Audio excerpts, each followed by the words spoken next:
Баршаңызға қайырлы күн. Бүгін мен сіздерге қамыр үпілдеп, жұмсақ болып шығатын булочканың рецептісімен бөлісемін. Сондай-ақ булочканың 10 түрлі түю әдісімен бөлісетін боламын. Ол үшін ең алдымен қамырымызды илейміз. Жылы сүтімізге аздап қана тұзды, ашытқыны салып жақсылап араластырамыз. Кейіннен жұмыртқамызды салып, қантымызды салып, барлығын жақсылап араластырамыз. Араластырып болғаннан кейін үстіне сұйық майымызды құйып, тағы да араластырып, ұнымызды салып, қамырымызды илейміз. Қамырымыз жұмсақ болуы керек. Тым қатты қылып илеп жемеңіздер. Қамырымызды илеп болғаннан кейін бетін жауып, 1-2 сағатқа көтерілгенге қойып қоямыз.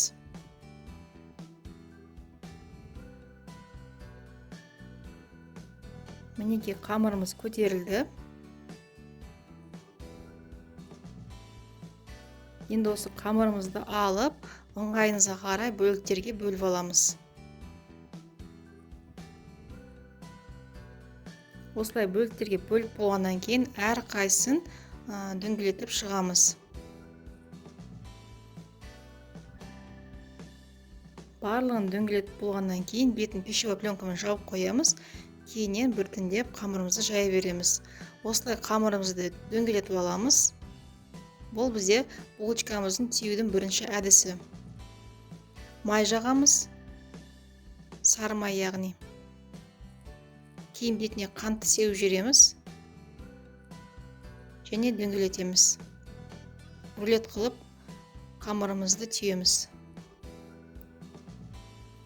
Екі бүктеп, шетінен кесіп, дәл осындай жүрекше форма жасаймыз. Енді келесінде тағы да дөңгелетіп, ірімшігімізді салып, сіздер кез келген салма қолдансаңыздар болады. Менде мұнда ірімшікпен қаймақ және қант. Және дәл осылай кесіп, рогалик қылып, булочкамызды ораймыз. Және шеттерін түйеміз. Екінші әдіс, енді үшінші әдісі. Ортасына салмамызды салып, барлық шеттерін түйіп шығамыз.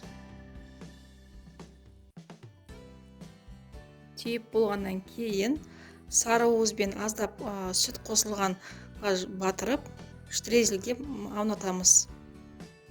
Дәл осындай булочка шықты. Енді төртінші түрде аздап май жағып, тағы да сары май, мак себеміз және рулет қылып ораймыз. Шеттерін түйіп шығамыз. Пышақпен кесеміз.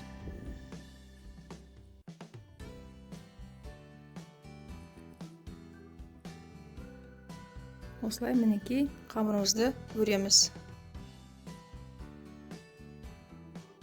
Төртінші әдісіміз дайын. Енді тағы да дөңгелетіп қамыр жайып, екі жағынан кесеміз.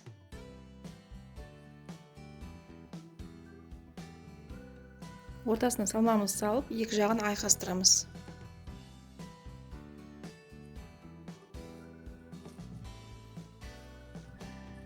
Мінекей, енді келесі әдіс. 4 жақтан кесеміз. Ортасына салмамызды саламыз. Және шеттерін айқастырып шығамыз.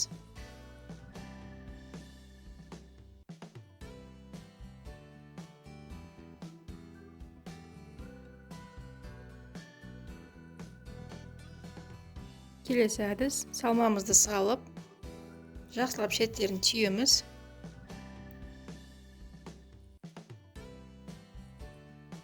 Қамырларды кесіп шығамыз.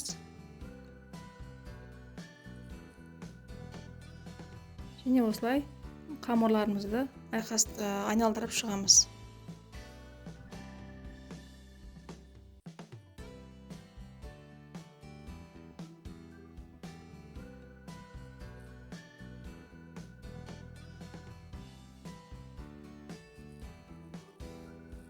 Екі шетін түйеміз.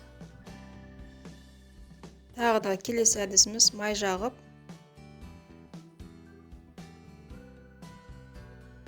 макты сеуіп шығамыз.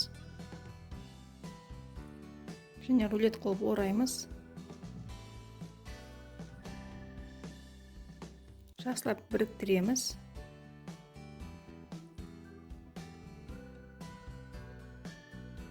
Дәл ортасынан кесіп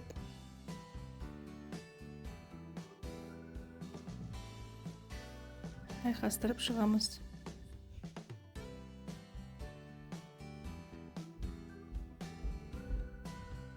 Осылайынан түйеміз.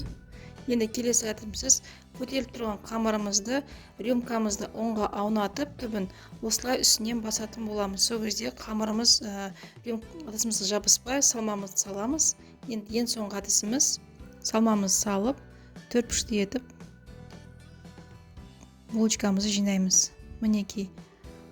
Ең соңында барлығын түйіп болғаннан кейін сарыуызға сүт қосылғанмен беттерін жағып шығамыз. Мен ең соңында штрезельді үстеріне сүйіп шықтым. Штрезельдің рецептісін описаниеде қалдырып кететін боламын. Қызып тұрған пеште 220 градуста қызарғанша пісіріп аласыздар. Мінекей қамыры өте жұмсақ болып шықты. Сіздерге дайындап көруге кеңес беремін. Астарыңыз дәмді болсын.